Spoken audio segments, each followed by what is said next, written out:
Doctor, कान साफ करणे जरुरी आहे का? हा एक चांगला प्रश्न आहे. बऱ्याच लोकांना असं वाटतं की कान साफ करणं हे अत्यंत महत्त्वाचं आहे. आता कानाचे 3 भाग असतात, बाहेरचा कान, मधला कान आणि आतला कान. आउटर कानामध्ये म्हणजे बाहेरच्या कानामध्ये काही सिक्रिशन्स असतात, सेरिब्युलस ग्लँड्स म्हणतात त्याला. जसं आपल्याला घाम येतो तसा तो कानाचा घाम होऊ शकतो. तर जर आपली चावण्याची क्रिया व्यवस्थित असेल तर तो मळ आपोआपच बाहेर निघतो. पण जर काही कारणाने आपण फार भरभर जेवत असू किंवा दातांमध्ये काही प्रॉब्लेम असेल, चावण्याची क्रिया नीट होत नसेल तर मळ साचतो.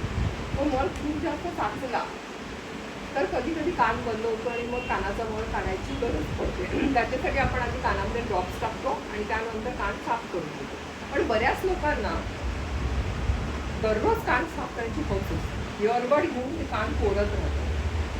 त्याच्यामुळे काय होतं, बऱ्याचदा एकतर कानाच्या मध्ये मळ नसेल तर ह्या बाजूला जखम तरी होते. कधी कधी ते इयरबड आतमध्ये निघून जातं, कापूसात अडकतो किंवा इव्हन वर्स्ट केसमध्ये कानाच्या पडद्यालाही धक्का लागतो. अशा प्रकारचे आम्ही बरेच केसेस घेतो. त्यामुळे मी अजिबात तुम्हाला रेकमेंड करणार नाही कान साफ करायला. त्यापेक्षा व्यवस्थित चावा आणि फार फार तर महिन्यातून एकदा किंवा दोनदा कानामध्ये ड्रॉप्स टाका, त्याच्याने मळ आपोआप जाईल. दुसरं महत्त्वाचं कारण, जर कानामध्ये तुमच्या डोक्यामध्ये डॅन्ड्रफ असेल ना तर कानाच्या हेअर फॉलिकल्सने तो डॅन्ड्रफ पडून त्यामुळे खाज निर्माण होते. तर त्यामुळे सुद्धा कधी कधी कानात वड घालायची इच्छा होऊ शकते. असं असेल तर तुम्ही फक्त डॅन्ड्रफची नीट ट्रीटमेंट करा आणि कानाला लुब्रिकंट काहीतरी ऑइंटमेंट वगैरे लावा, जेणेकरून तुमची कानाची खाज कमी होईल आणि ही जी सवय आहे ती पूर्णतः निघून जाईल.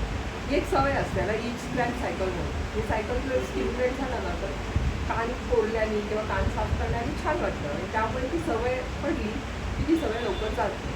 तर ह्या प्रकारे कान हा one of the sense organs आहे, महत्त्वाचा अवयव आहे. विनाकारण त्यांना छेडू नका. अगदीच काही त्रास असेल तर आपल्या ENT डॉक्टरकडे जा. आणि सगळ्यात सोपा उपाय म्हणजे व्यवस्थित जेवण चावून खा, म्हणजे मळ जमा होणारच नाही, काही प्रॉब्लेम आहे. थँक्यू. वेलकम.